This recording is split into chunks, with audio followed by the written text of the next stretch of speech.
जिद्दां दोस्तों एक बहुत वड्डी गल कर चले असीं करन लगे जनाब, बहुत फायदे की गल है जनाब। मैं तुसीं बिल देखते पे हो,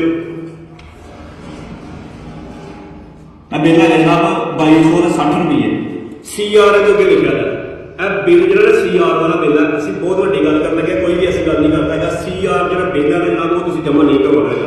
भाई हम पैसे लैके आए थे CR बिल जमा करवाने वास्ते आए थे, 2260 रुपये का बिल है। ये अगर जमा करवा दो, ये सिर्फ दुकानदार को ही रहता है, वापटा को नहीं जाता है। अगर तुम डाकखाने कराओगे डाकखाने में रहेगा, डाकखाने में फिर वापटा को नहीं जाएगा। बैंक से कराओ, कितने भी तुम कराओ, बिल जमा नहीं होता है। बिल का माफ थोड़े पैसे ज्यादा मतलब तो वापटा वाली साइड चले जाते हैं, ठीक है। इस करके CR है, CR वाला बिल जो तुम जमा नहीं करवाना है, ठीक है ना।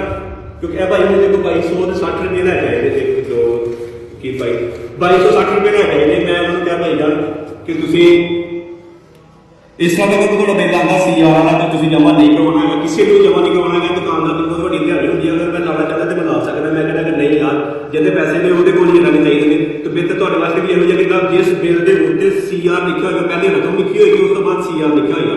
जिस बंदे ने मतलब कि बिल के CR लिखा होगा, वो बिल तुम किसी भी जगह से जमा नहीं करवाना, ना ही किसी को पूछना है। उसकी बिल घर ही रह देना है, जो अगला बिल आएगा फिर उतना लिखी जाएगी, ठीक है दोस्तों। जनाब अगर वीडियो अच्छी लगे लाइक शेयर जरूर करें, अच्छी गल है चैनल शेयर करो।